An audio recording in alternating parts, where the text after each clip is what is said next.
Hello everyone, स्वागत है आपका हमारे टारगेट गुरुकुल चैनल पर। और आज मैं लेकर के आई हूँ आपके लिए कॉन्स्टिट्यूशनल लॉ। कॉन्स्टिट्यूशनल लॉ के बारे में आज हम जानेंगे, इंडियन कॉन्स्टिट्यूशन के बारे में हम जानेंगे।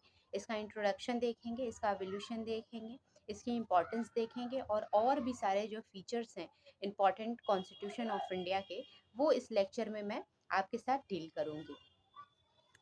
आगे बढ़ने से पहले अगर आपने हमारा टारगेट गुरुकुल ऐप जो है डाउनलोड नहीं किया है या फिर यूट्यूब चैनल जो है सब्सक्राइब नहीं किया है, तो इसको जा करके अभी सब्सक्राइब करें।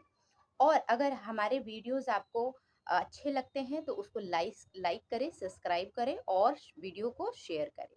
ठीक है। हमारा जो बैच है सारथी बैच, ये स्पेशल स्पेशल जो है वो लॉ स्टूडेंट्स जो first semester, second semester, third semester and so on है, उसमें जो भी उनके सब्जेक्ट्स हैं उनको कवर करवाया जाता है। जहां आपको special mentorship, guidance programme, special Telegram group, important questions और थियरी को डिस्कस किया जाता है। और जो भी आपको डाउट होगा वो डायरेक्टली आप मुझसे इस लॉ सब्जेक्ट्स के बारे में पूछ सकते हो, अपने डाउट को क्लियर कर सकते हो। ठीक है। तो आज हम बात करेंगे, जैसा कि आप जानते हैं, कि कॉन्स्टिट्यूशन के बैच के बारे में। और अगर आपको सारथी बैच के बारे में अधिक जानकारी चाहिए तो आप हमारे डिस्क्रिप्शन में जा करके कॉन्टैक्ट नंबर ले करके और सीधे डायरेक्टली जो है वो बात कर सकते हैं इस बैच के रिगार्डिंग। आइए देखिए, ये कॉन्स्टिट्यूशन ऑफ इंडिया जो ओरिजिनल है हमारा, उसकी एक पिक्चर है, उसकी एक तस्वीर है। तो बात करते हैं कि कॉन्स्टिट्यूशन है क्या। ठीक है। कॉन्स्टिट्यूशन है क्या? What is constitution? A body of fundamental rules and regulation according to which a country is organized and governed is called the constitution. आप जानते हो कि कोई भी चीज़ चलाने के लिए, चाहे वो संस्था हो, कोई स्कूल हो, कोई कॉलेज हो, कोई यूनिवर्सिटी हो या कोई घर हो इवन, तो उसको चलाने के लिए कुछ रूल्स एंड रेगुलेशन हमको फॉर्मुलेट करना पड़ता है, जिससे वो जो संस्था है, जो फैमिली है, जो इंस्टीट्यूशन है, वो अच्छी तरीके से, प्रॉपर तरीके से वर्क कर सके।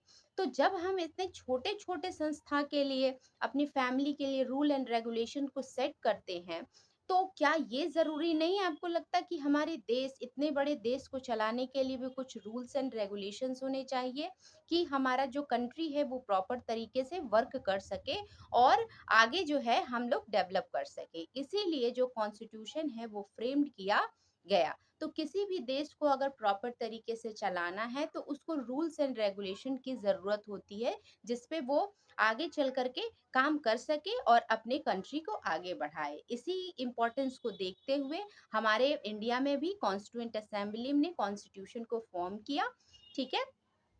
किया और कॉन्स्टिट्यूशन क्या है आपको पता चल गया कि एक फंडामेंटल रूल एंड रेगुलेशन है। और इसी के अकॉर्डिंग जो है वो कंट्री को ऑर्गेनाइज्ड किया जाता है और इसी के अकॉर्डिंग जो हमारी कंट्री है वो गवर्न होती है और उसी को हम लोग क्या बोलते हैं? कॉन्स्टिट्यूशन बोलते हैं। ठीक है। नेक्स्ट पॉइंट कह रहा है कि इन Constitution, the structure and organization of government, its powers and function are given. Besides, the rights and duties of the people are also mentioned. अब हमारे कॉन्स्टिट्यूशन में क्या क्या सारी बातें जो हैं वो डिस्कस की गई हैं। ठीक है।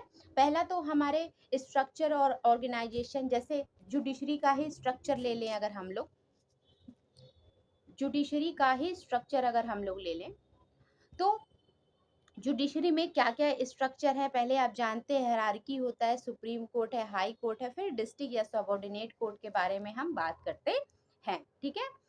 और अगर हम पावर्स किसी को देने की बात करें तो ये भी हमारे कॉन्स्टिट्यूशन में दिया गया है कि हमारे एग्जीक्यूटिव के पास क्या पावर है और या किसी संस्था के पास क्या पावर है, कोई पोस्ट है तो उनकी क्या पावर है, क्या ड्यूटीज है, ये सारी जो चीजें हैं वो कॉन्स्टिट्यूशन में डिफाइंड है। नेक्स्ट पॉइंट है the first constitution of the world. आप जानते हो, आप सब जानते हैं कि कॉन्स्टिट्यूशन क्या है, अब आपको पता चल गया होगा। लेकिन जो कॉन्स्टिट्यूशन एज अ डॉक्यूमेंट है, पहली बार ये कब बना? तो ये बना 15 जून 1215 में। ठीक है। 1215 में जो है पहला जो डॉक्यूमेंट है वो बनाया गया, जिसका नाम दिया गया मैग्ना कार्टा। ठीक है। जिसका मतलब है means greater charter, was signed by king John of England. King John of England में ने ये साइन किया, ठीक है। जो डॉक्यूमेंट है, कैसा डॉक्यूमेंट, कॉन्स्टिट्यूशन का पहला वर्ल्ड का ऐसा डॉक्यूमेंट है जिसको मैग्ना कार्टा नाम दिया गया, जो 1215 में आया। This was the first written document regarding the structure and organisation of government. तो ये पहला क्या है, ऐसा डॉक्यूमेंट है जो बताता है कि क्या स्ट्रक्चर और क्या ऑर्गेनाइजेशन होगा गवर्नमेंट का। इट्स पावर एंड फंक्शन के बारे में बताया गया इसमें। Many democracies all over the world have based their constitution on guidelines of Magna Carta. और जितनी भी डेमोक्रेटिक कंट्री है उसमें से बहुत सारी जो कंट्री है ये इसी के गाइडलाइंस को फॉलो करते हुए अपना कॉन्स्टिट्यूशन फॉर्म की। तो मैग्ना कार्टा क्या है, पहला ऐसा वर्ल्ड का कॉन्स्टिट्यूशन था, डॉक्यूमेंट था, जिसमें क्या बात की गई थी कि स्ट्रक्चर और ऑर्गेनाइजेशन ऑफ गवर्नमेंट क्या होगा, ठीक है। अब बात करते हैं अगर the framing of Indian constitution की, तो हमारा इंडिया जो है, जैसा कि आप जानते हैं कि लगभग 200 प्लस ईयर्स तक ब्रिटिश का जो है वो गुलाम रहा, इंग्लिश का गुलाम रहे हम लोग। और उसके बाद हम लोग ने फाइनली 15 अगस्त 1947 को अपनी इंडिपेंडेंस को पाए। और ब्रिटिश जो है, ब्रिटिश ट्रांसफर्ड की सारा पॉलिटिकल पावर किसको, इंडिया को। To decide the source, objective and nature of the state was a major task. देखिए, जब हम लोग इतने सालों तक किसके द्वारा चलाए जा रहे थे, किसके द्वारा गवर्न किए जा रहे थे, तो ब्रिटिशर्स के द्वारा। बाद में ये बहुत बड़ा एक चैलेंज निकल के आया कि ठीक है, हमारी कंट्री जो है वो तो फ्रीडम पा गई, लेकिन इसको हम लोग कैसे चलाएं, अपने देश को चलाना, आगे बढ़ाना, इसके लिए रूल्स एंड रेगुलेशन बनाना, इसके लिए कॉन्स्टिट्यूशन बनाना एक बहुत बड़ा टास्क था, ठीक है। The framing of Indian constitution was done by constituent assembly. तो नेक्स्ट पॉइंट क्या बोल रहा है कि जो फ्रेमिंग है, जो एक ढांचा है बनाने का कॉन्स्टिट्यूशन को, ये किसने तैयार किया, कॉन्स्टिट्यूंट असेंबली ने किया।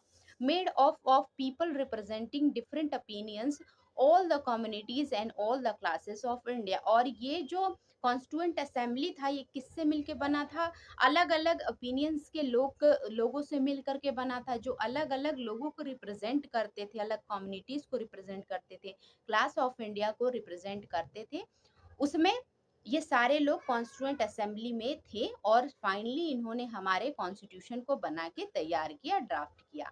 और अगर कोई पूछे कि कॉन्स्टिट्यूएंट असेंबली का परमानेंट चेयरमैन कौन था, तो वो थे doctor Rajendra Prasad. The Constituent Assembly met for the first time in New Delhi 9 दिसंबर 1946। अब देखिए, कोई भी चीज पहले स्टार्ट होती है उसके लिए मीटिंग हेल्ड की जाती है। तो पहली जो कॉन्स्टिट्यूएंट असेंबली की पहला जो स्टेप था अपना कॉन्स्टिट्यूशन को फॉर्म करने का, वो पहला जो स्टेप लिया गया या मीटिंग हेल्ड की गई कॉन्स्टिट्यूएंट असेंबली की, वो की गई 9 अक्टूबर 1946 में in the constitution hall, which is now known as, जो अभी centre hall of parliament house कहा जाता है, ठीक है, सेंटर हाउस ऑफ पार्लियामेंट जिसको कहा जाता है।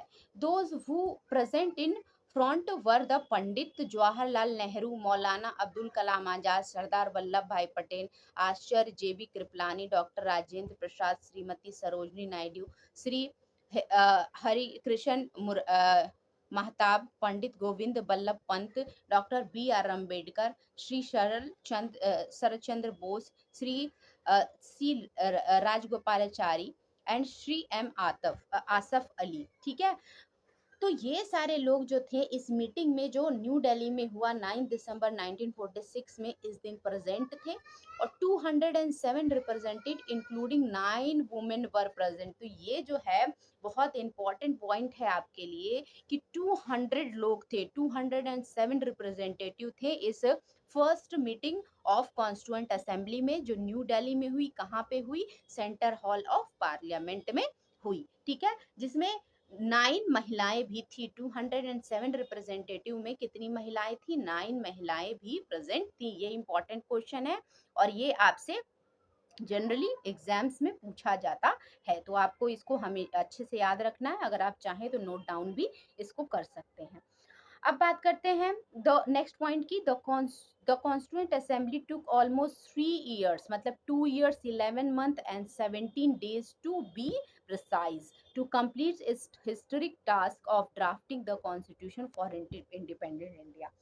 आपने जाना कि कॉन्स्टिट्यूएंट असेंबली ने हमारे कॉन्स्टिट्यूशन को प्रिपेयर किया, जिसमें बहुत सारी मीटिंग्स हुई। जो पहली मीटिंग 9 दिसंबर को हुई थी, आपने इसके पहले देखा। और इसको टोटल टाइम पहली मीटिंग से लेकर के बनने तक इसको कितनी टाइम लगी, तो लगा इसको इसको टाइम लगा 2 years 11 months and 17 days, 70 to 18 days का टाइम लगा हमारे कॉन्स्टिट्यूशन को ड्राफ्ट करने में। During this period it held 11 session. कितने सेशन हेल्ड हुए?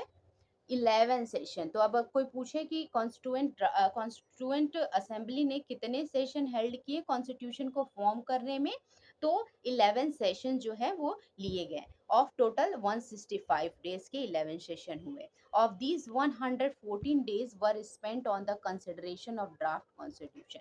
और उसमें से 114 दिन बिताए गए कि how to draft the constitution, कैसे कॉन्स्टिट्यूशन को जो है वो ड्राफ्ट किया जाए।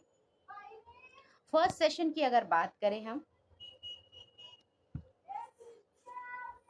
फर्स्ट सेशन जो है 9 to 23 दिसंबर 1946 तक चला। सेकेंड सेशन जो है वो 20 to 25 जनवरी 1947 तक चला। थर्ड सेशन 28 अप्रैल टू 2 मई 1947 तक चला। फोर्थ सेशन 14 to 31 जुलाई 1947 तक चला। फिफ्थ सेशन 14 to 30 अगस्त 1947 तक चला। और सो ऑन, आप ऐसे पूरा लिस्ट जो है वो देख सकते हो कि टोटल कितने 16 सेशंस लिए गए। और फाइनली कब, जो 10th सेशन था, 10th session 11th session, sorry 11th session total लिए गए थे। और जो 10th सेशन था वो कब हुआ था? 6 to 17 अक्टूबर 1949। और 11th सेशन जो था वो लिया गया 14 to 26 नवंबर 1949 में। और on 26 November 1949 the constitution of India was passed। तो 11th सेशन जो हमारे हुए, जो लास्ट सेशन 11th सेशन था, उस दिन हमारा इंडियन कॉन्स्टिट्यूशन को एडॉप्ट और इनेक्ट किया गया, जो हमारे प्रियम्बल में भी ये वर्ड देखने को मिलता है। The assembly met once again in 24 January 1950। ठीक है ना, 1950 24 जनवरी को एक बार फिर फाइनली ये लोग मिले once again, when the members appointed their signature to the constitution. और फाइनल जो सिग्नेचर है वो किया गया 24 जनवरी 1950 में। तो यहाँ से दो क्वेश्चन निकल के आते हैं कि हमारा जो कॉन्स्टिट्यूशन है इसको एडॉप्ट और इनेक्ट कब किया गया? तो ये किया गया कब? ये किया गया 26 जनवरी 26 नवंबर, सॉरी 26 नवंबर 1949 को। ठीक है, 26 जनवरी 1949 को क्या किया गया? एडॉप्ट और इनेक्ट आवर कॉन्स्टिट्यूशन किया गया। और फाइनल जो मीटिंग है वो कब हुई? जिस दिन सारे मेंबर्स ने अपने साइन किए, सिग्नेचर किए कॉन्स्टिट्यूशन ऑफ इंडिया पे, ये 24 जनवरी 1950 को हुआ। अब यहाँ पे देखिए कुछ कमिटीज गठित की गई, जैसे committee on the rules of procedure, तो उसके हेड राजेंद्र प्रसाद थे। स्टीयरिंग कमिटी राजेंद्र प्रसाद थे। Finance and staff commission Rajendra Prasad थे। Credential committee Alladi Krishna Iyer, Swami Iyer. House of committee B Pattabhi Sitaramayya. Order of business K M Munshi. Ad hoc committee on national flag वो थे Rajendra Prasad. Committee on the function of the constituent assembly G V Mavalankar. State committee Jawaharlal Nehru. Advisory committee on fundamental rights minorities and tribal excluded area कौन थे? Vallabh Bhai Patel. Minority सब committee SC. Mukherjee. Fundamental rights सब committee JB. Kripalani. तो इस तरह जो थे कमिटी के हेड बनाए गए, चेयरपर्सन बनाए गए, क्योंकि सबको अलग अलग काम दे दिया गया, अलग अलग कार्यभार दे दिया गया और उनका चेयरपर्सन बना दिया गया कि ये अपना काम सही से करें। Important committee of constituent assembly and their chairman. ठीक है, तो यहाँ पे सबसे इम्पॉर्टेंट जो है वो है, पूछा जाता है इम्पॉर्टेंट कमिटी के बारे में, तो ड्राफ्टिंग कमिटी का आपसे पूछा जाता है कि ड्राफ्टिंग कमिटी के चेयरमैन कौन थे। तो बी आर अम्बेडकर जी जो थे वो ड्राफ्टिंग कमिटी के चेयरमैन थे। अदर एक बार आप गो थ्रू कर लीजिएगा जो और बाकी सब बचे हुए हैं कमिटी, लेकिन आपसे पूछा यही जाता है कि ड्राफ्टिंग कमेटी के चेयरपर्सन कौन थे, तो doctor B R Ambedkar ji थे। अब constitution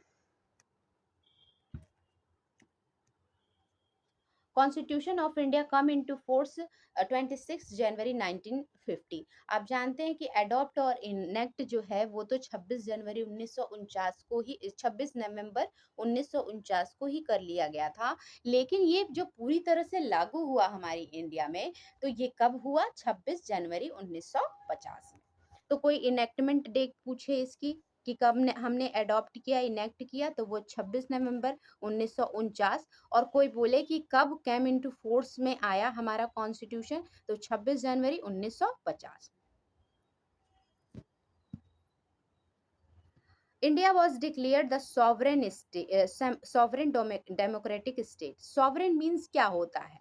sovereign means an independent country which is not subject to any outside authority and not influenced by any outer power during the formation of its foreign policies and internal affairs। अब यहाँ देखिए क्या मतलब है sovereign का, क्या मतलब है सॉवरेन का, देखते हैं हम, जस्ट अ मिनट। हाँ, क्या मतलब है सॉवरेन का? सॉवरेन का कुछ मतलब होना चाहिए, और हर एक चीज का हमारे कॉन्स्टिट्यूशन के प्रिएम्बल में या कॉन्स्टिट्यूशन में जो भी चीज लिखी गई है उसका एक मतलब है। ठीक है, जो आपको समझना पड़ेगा। तो सॉवरेन मीन्स ये है कि ऐसी कंट्री जो इंडिपेंडेंट है, जो अपने किसी भी ओपिनियन में किसी से इन्फ्लुएंस्ड होके अपना डिसीजन नहीं लेती है, और ना कोई आउटसाइड अथॉरिटी उसको इन्फ्लुएंस कर सकती है अपने पावर से कि हम जो है वो तुमको दबाव देते हैं या डराते धमकाते हैं, तुम हमारे अकॉर्डिंग जो है वो डिसीजन लो इस मैटर पे। तो ऐसा नहीं है। सॉवरेन कंट्री वो है जो इंडिपेंडेंट है अपने खुद के स्टेप्स लेने के लिए, अपने खुद के डिसीजन लेने के लिए। ठीक है, तो बस सॉवरेन का मतलब फिलहाल आप यही समझिए। सॉवरेन की और बहुत सारी बड़ी डेफिनेशन है जिसको फर्दर क्लासेस में आपको डिस्कस किए जाएंगे। फिलहाल सॉवरेन का मतलब समझिए कि इंडिपेंडेंट कंट्री, और वो अपने स्टेप्स जो है, अपने ओपिनियंस जो है वो खुद से ही फॉर्म करेगी, उस पे किसी का भी इन्फ्लुएंस नहीं होगा, वो फ्री है अपने डिसीजंस को लेने के लिए।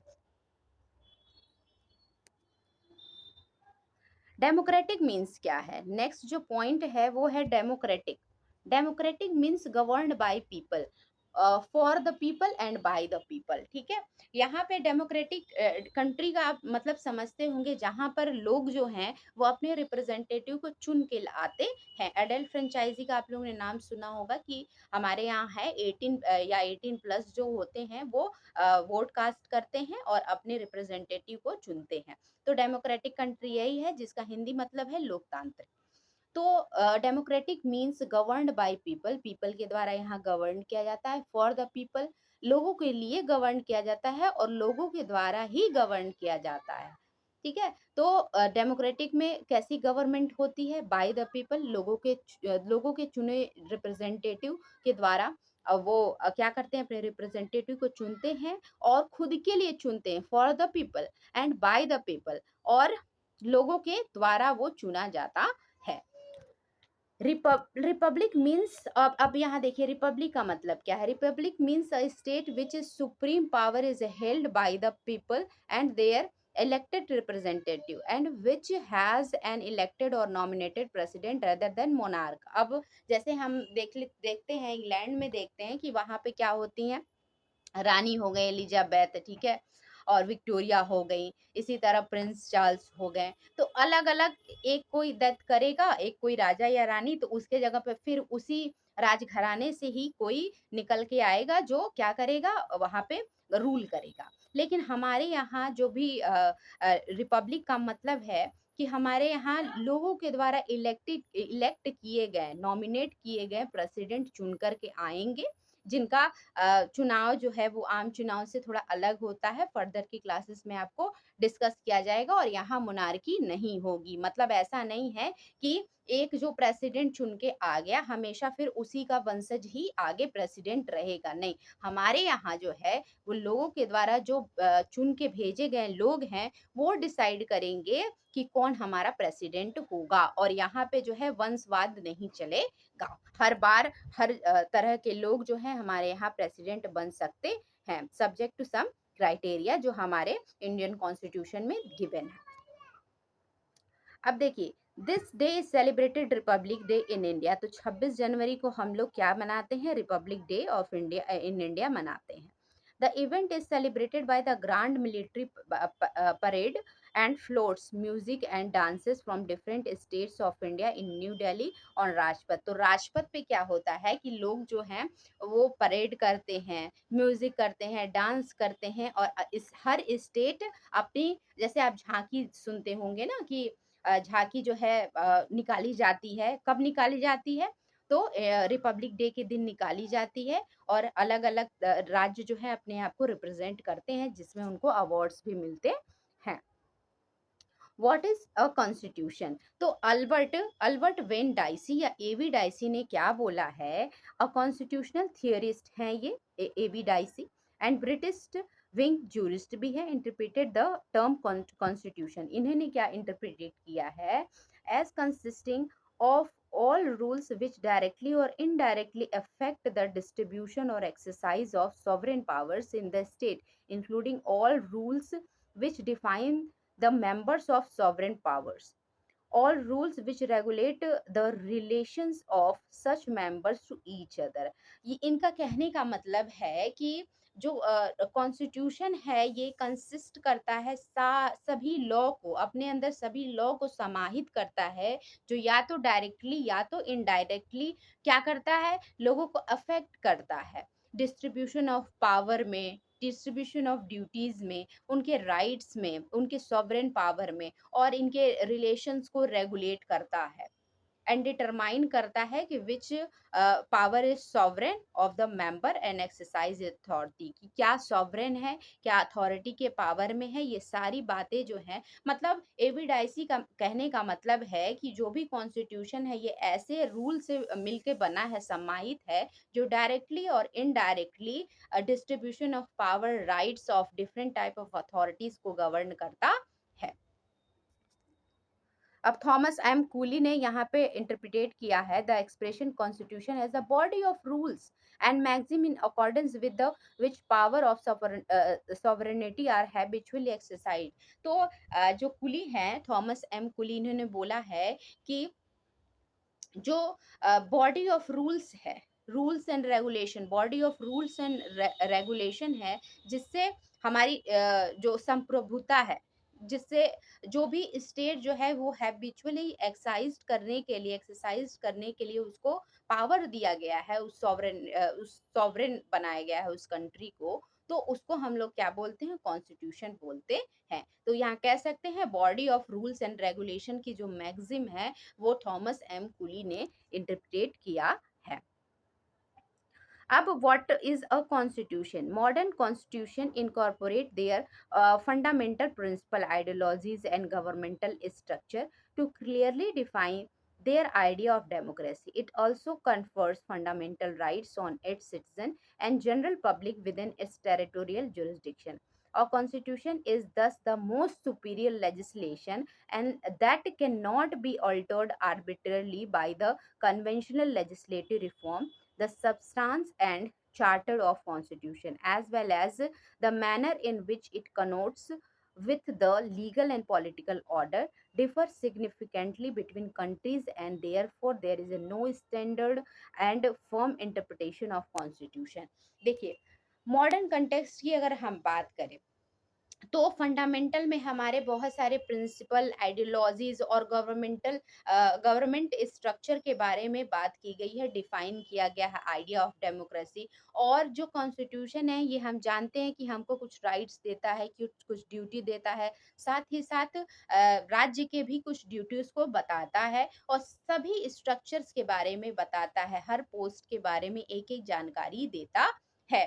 तो जो कॉन्स्टिट्यूशन है उसमें हम आर्बिट्रली जो है वो चेंज नहीं कर सकते। अगर हम कॉन्स्टिट्यूशन को आर्बिट्रली चेंज करते जाएं तो क्या होगा, जो भी हमारे कॉन्स्टिट्यूएंट असेंबली का एम था, जो कॉन्स्टिट्यूशन मेकर का एम था एक अच्छा भारत बनाने की, एक अच्छा देश बनाने की इंडिया को, वो फुलफिल नहीं हो पाएगी। इसीलिए जो हमारे कॉन्स्टिट्यूशन में चीजें हैं बहुत सारी, उसको बहुत रिजिड बनाया गया है कि उसमें जो अमेंडमेंट है, बदलाव है, जल्दी ना हो सके। हालांकि जो हमारा कॉन्स्टिट्यूशन ऑफ इंडिया है ये एक लिविंग लॉ है, इसमें चेंजेस समय के अनुसार होते रहते हैं, डिमांड जैसा हमारी कंट्री का होगा उस अकॉर्डिंग चेंज होते रहेंगे, लेकिन कुछ लिमिटेशंस है जिसको फॉलो करना पड़ता है अमेंडमेंट करने के दौरान। जैसे हमारा बेसिक स्ट्रक्चर, तो हमारे कॉन्स्टिट्यूशन को, ठीक है, फ्लेक्सिबल और रिजिड के बीच का एक स्टेटस है हमारे कॉन्स्टिट्यूशन को जो दिया गया है। इसमें बहुत सारी चीजें जो हैं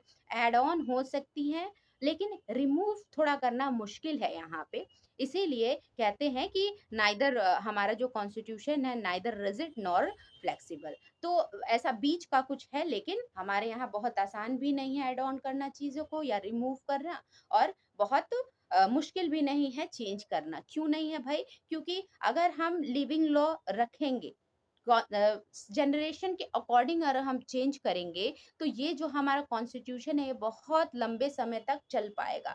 लेकिन अगर हम डिमांडिंग जो जनरेशन है, जो सोसाइटी है, इसके अकॉर्डिंग हम चेंज नहीं किए खुद को, तो ये कहीं ना कहीं एक पुरानी किताब की तरह बन के रह जाएगा और इसका कोई यूज नहीं आएगा। इसीलिए कॉन्स्टिट्यूशन को एकदम रियलिस्टिक बनाने के लिए हमको कुछ अच्छी चीजें इसमें जोड़नी पड़ती हैं, और जो चीजें थोड़ी सी है जो लोगों के फंडामेंटल राइट्स को और सारी चीजों को अफेक्ट करता है, उसको हमको कहीं ना कहीं उसको मिनिमाइज करना पड़ता है, घटाना पड़ता है या हटाना पड़ता है। What is constitution? अब कॉन्स्टिट्यूशन तो मैंने आपको बता दिया कि क्या है, सेट ऑफ रूल्स है जो गवर्न करता है किसी भी कंट्री को, ताकि वहाँ की जो फंक्शनिंग है वो सही हो सके और वहाँ की कंट्री, वहाँ के पीपल बहुत अच्छे से गवर्न हो और सारी चीजें अच्छी चले, जिससे हमारा देश भी या किसी का भी देश अच्छी तरह से डेवलप कर सके। Nevertheless, any commonly acknowledged broad definition of the Constitution would characterize the term as a collection of fundamental legal regulation, has a binding nature of the state। अब यहाँ देखिए कुछ नेचर होते हैं कॉन्स्टिट्यूशन के, किसी भी देश में ये हो। तो पहला तो है कि कॉन्स्टिट्यूशन का जो नेचर होता है वो बाइंडिंग नेचर में होगा, वो ऑप्शनल नहीं होगा कि आप आपको मानना है तो मानिए। आप गवर्नमेंट ऐसा नहीं कहेगी कि आपको कॉन्स्टिट्यूशन मानना है तो मानिए, नहीं मानना है तो नहीं मानिए। नहीं, ये बाइंडिंग नेचर का है सबके लिए, चाहे वो कोई राज्य हो, चाहे वो कोई देश हो, चाहे वो कोई बंदा ही हो, उसको कॉन्स्टिट्यूशन को मानना ही मानना है। भले वो किसी धर्म को ना माने, लेकिन कॉन्स्टिट्यूशन को आपको मानना ही पड़ेगा और इसी के अकॉर्डिंग जो है वो देश चलेगा, गवर्न होगा। सेकेंड है, analyst the government structure and function of the institution. अब जो कॉन्स्टिट्यूशन का नेचर है उसमें गवर्नमेंट के स्ट्रक्चर को बता दिया गया है कि एग्जीक्यूटिव, लेजिस्लेटिव और जुडिशरी की पावर्स क्या क्या है, गवर्नमेंट के स्ट्रक्चर क्या क्या है, फंक्शन ऑफ इंस्टीट्यूशन, कोई भी अगर इंस्टीट्यूशन है, let suppose election commission of India है, तो उसके क्या फंक्शन है, ये सारी बातें बताई गई हैं। थर्ड है, next point, lays down political principle and fundamental rights for the citizen. तो पॉलिटिकल प्रिंसिपल जो है, राजनीतिक सिद्धांत को दिया गया है इसमें, फंडामेंटल राइट जो हमारे मौलिक अधिकार हैं सिटीजन के बारे में, ये इसमें एनोमिनेट किए गए हैं। नेक्स्ट है, are constructed on the persuasive public legitimacy, ठीक है ना। तो पब्लिक की लेजिस्लेसी को क्या बोल सकते हैं कि जायज जो चीजें हैं वो सारी बताई गई हैं। Have a rigid nature. अब यहाँ देखिए, अब हमारा मैंने बताया आपको कि अगर हमारा जो कॉन्स्टिट्यूशन है वो बहुत ज़्यादा फ्लेक्सिबल होगा, तो इसमें कोई भी सरकार जो आएगी वो चेंजेस करके चली जाएगी। और हमारा जो डॉक्यूमेंट है एक कॉन्स्टिट्यूशन, वो क्या होगा, एज़ इट इज़ एक पुरानी बुक की तरह रखा का रखा रह जाएगा। इसीलिए इसमें प्रोविज़न्स जो बहुत सारे हैं अमेंडमेंट के, वो रिजिड भी बनाए गए हैं। नेक्स्ट पॉइंट है enhancing the international norms of democratic social structure in respect of participation and human rights in legislative prerequisite। ठीक है, तो इसमें इन्हांस की करने की बात कही गई है कि international law norms, international relations को, सोशल स्ट्रक्चर को हम कैसे लोगों को इन्हांस करें कि इसमें पार्टिसिपेट करें, ह्यूमन राइट्स और ये सारी चीज़ें बताई गई हैं हमारे कॉन्स्टिट्यूशन में। Scope of the constitutional law: the function and authority of the institutions with the state as well as interaction between citizen and the state come under the scope of constitutional law. अब मतलब समझिएगा constitutional law का, constitutional law जो है वो एक constitution का ही छोटा भाग है, कह सकते हैं। कॉन्स्टिट्यूशन बहुत वाइड है, कॉन्स्टिट्यूशनल लॉ उसके अंदर हमको पढ़ना है।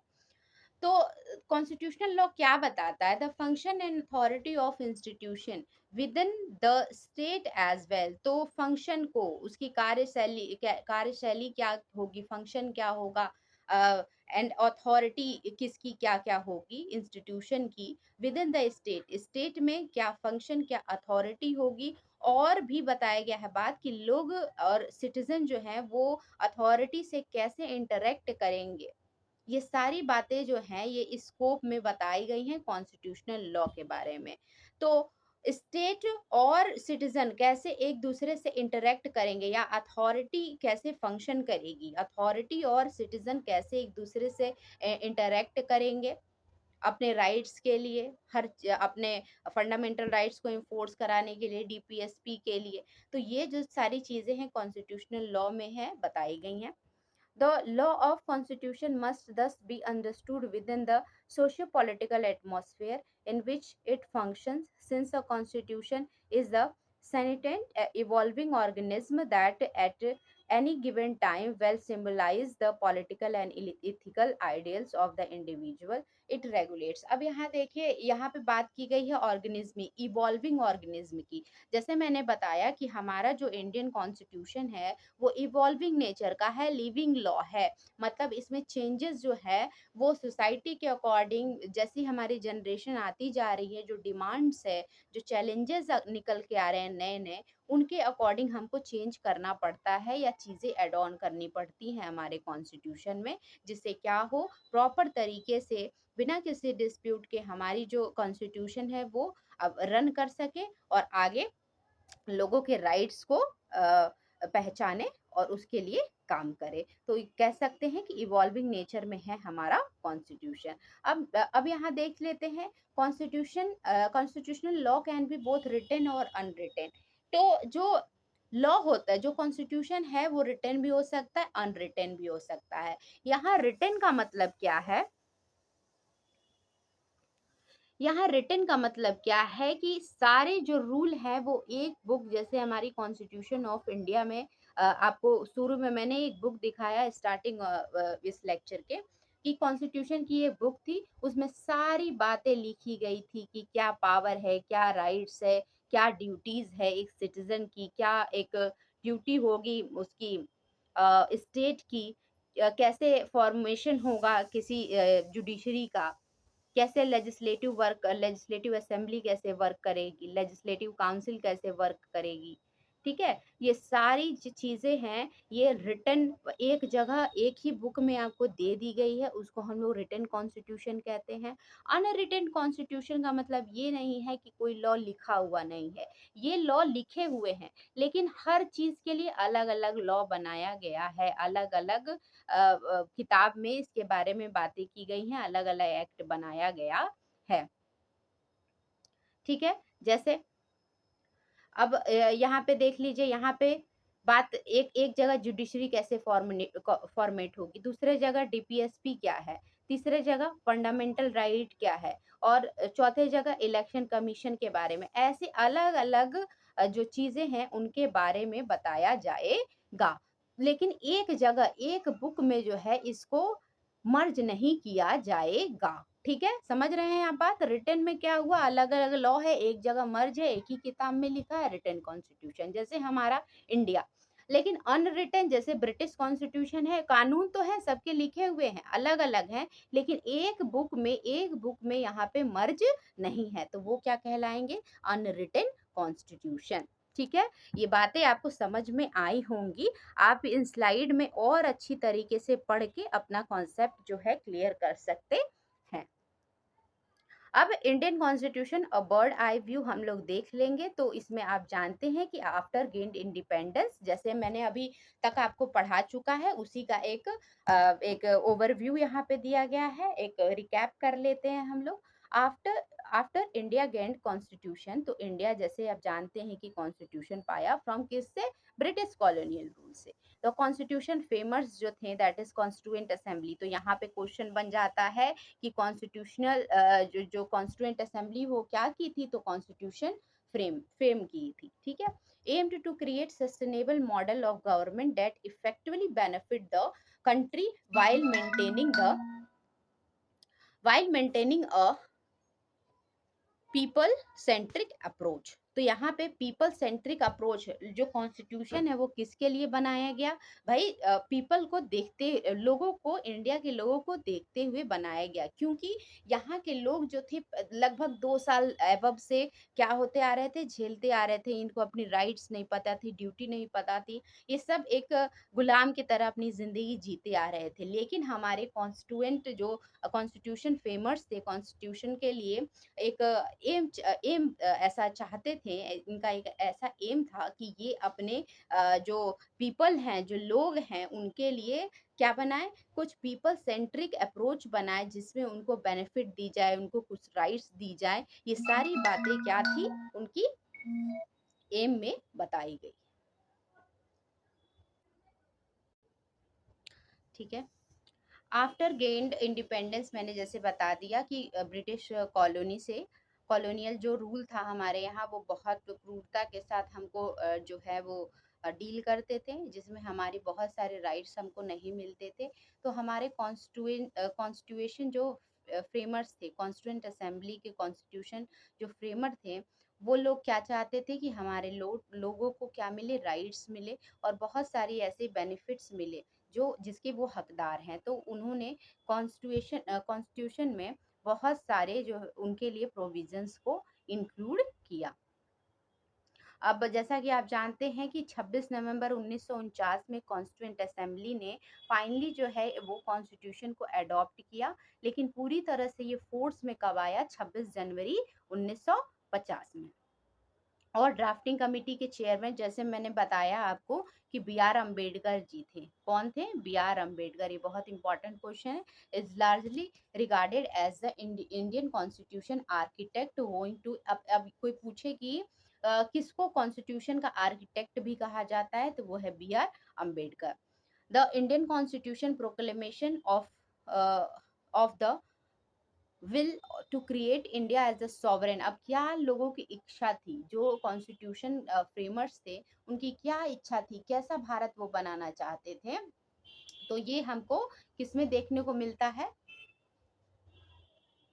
ये हमको हमारे प्रियम्बल में देखने को मिलता है कि वो इंडिया को sovereign, socialist, secular, democratic republic बनाना चाहते थे, जिसकी जिक्र जो है वो आपको प्रियम्बल में देखने को मिल जाएगी। और उसमें बहुत सारी आपको राइट्स देना चाहते थे। राइट्स जैसे कि political justice, individual liberty, equality, freedom of thought, expression, belief, religion and worship, equal justice, opportunity and to enhance fraternity, भाईचारों को बढ़ाना और लोगों की डिग्निटी को इंश्योर करना। ये सब किसका एम था? कॉन्स्टिट्यूशन फ्रेमर्स का ये एम था, जो हमको अपने कॉन्स्टिट्यूशन में बहुत अच्छी तरीके से देखने को मिल जाता है। अब doctor B R Ambedkar express the underline expectations that underpin the numerous pledges in the term। अब यहाँ कुछ टर्म्स देखते हैं।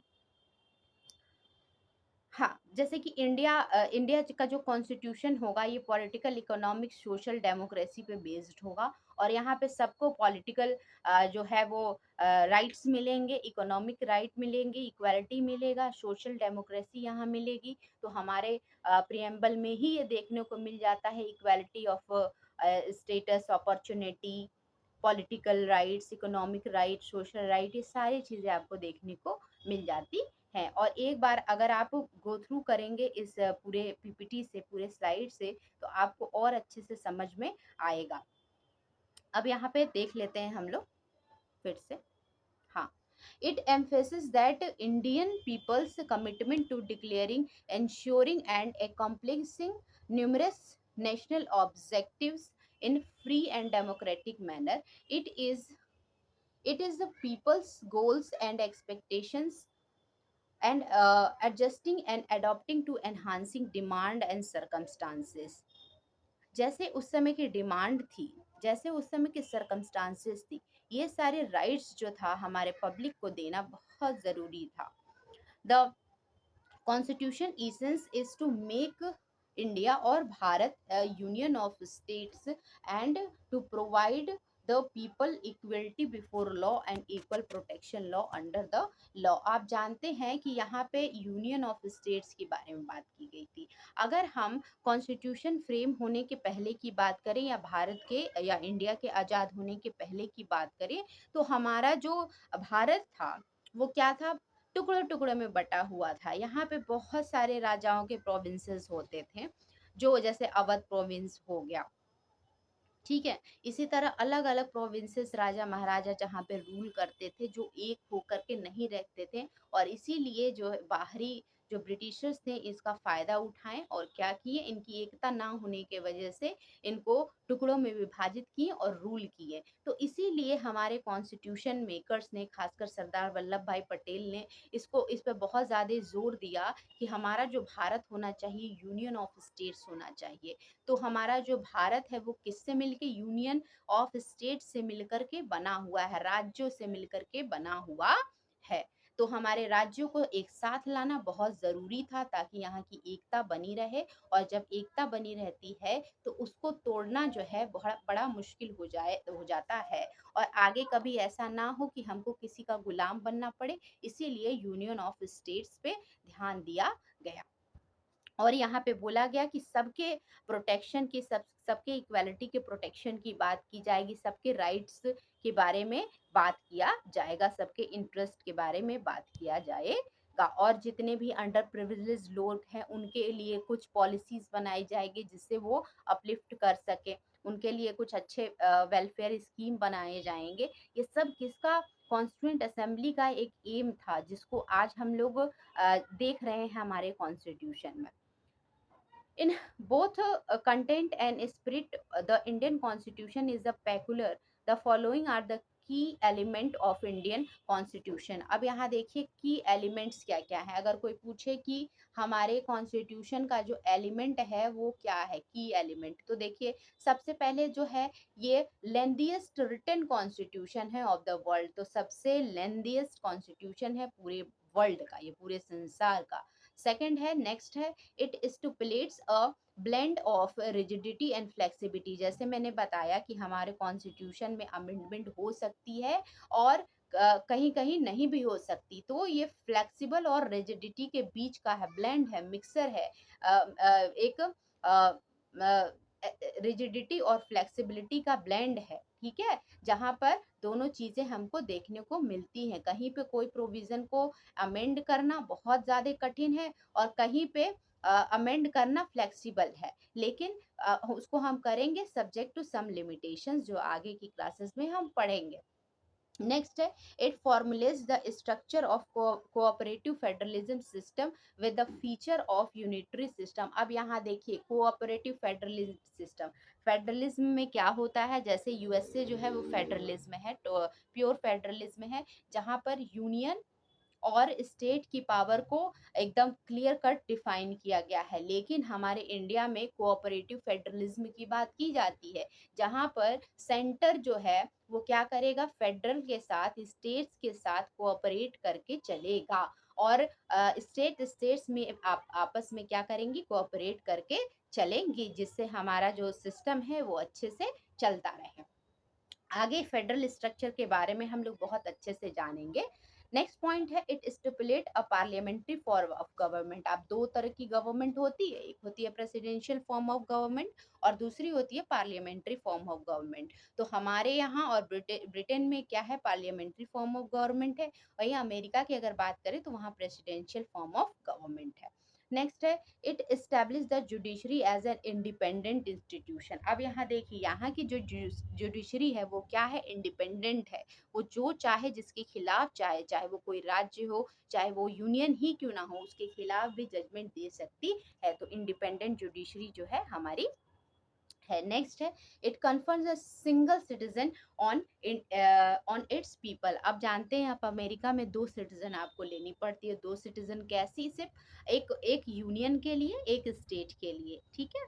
लेकिन हमारे यहाँ आप कहीं भी रहो, यूपी के हो, बिहार के हो, झारखंड के हो, तेलंगाना के हो, कहीं भी हो, वहाँ आपकी एक ही सिटीजनशिप से काम चल जाता है। आप तेलंगाना के रहोगे तो भी आपको क्या बोला जाएगा, इंडियन तो बोला ही जाएगा। और ऐसा जरूरी नहीं कि आप दिल्ली में आओगे, तेलंगाना के हो, तो आपको फिर सेंटर का आईडी कार्ड दिखाना पड़ेगा। ऐसा नहीं होता है, हमारे यहाँ सिंगल सिटीजनशिप होती है। नेक्स्ट पॉइंट कह रहा है कि इट ऑल्सो स्टुपुलेट इमरजेंसी प्रोविजंस। अब जैसे जानते हैं कि कभी कभी राज्यों में या स्टेट यूनियन में भी ऐसा कुछ इमरजेंसी आ जाती है कि हमको इमरजेंसी प्रोविजन लागू करवाना पड़ता है। तीन तरह की इमरजेंसी है, नेशनल, फाइनेंशियल और state emergency. National emergency war वगैरह होने पर, एक्सटर्नल डिस्टरबेंस होने पर लगाई जाती है। फाइनेंशियल पैसे की कमी, क्राइसिस हो जाती है उस समय। स्टेट इमरजेंसी पर्टिकुलर राज्य में अगर रूल अच्छे से नहीं चल रहा है, ठीक है, अब वहाँ पे एडमिनिस्ट्रेशन सही से नहीं चल रहा है, तो वहाँ प्रेसिडेंट अपना रूल लगा सकते हैं। तो ये सारी चीजें जो है वो की एलिमेंट्स ऑफ इंडियन कॉन्स्टिट्यूशन है। अब आई होप ये सारी बातें आपको समझ में आई होंगी। और अगर ये आपको वीडियो अच्छा लगता है तो हमारे वीडियो को, हमारे चैनल को लाइक और सब्सक्राइब करें। और अगर कोई है जो नीडी है, इस कॉन्स्टिट्यूशन को अच्छे से पढ़ना चाहता है, उसको ज़रूर हमारे बैच के बारे में बताएं, जिससे ना सिर्फ वो अपनी नॉलेज बढ़ा सकते हैं, बल्कि सेमेस्टर में अच्छे मार्क्स ला करके अपना फ्यूचर भी ब्राइट कर सकते हैं।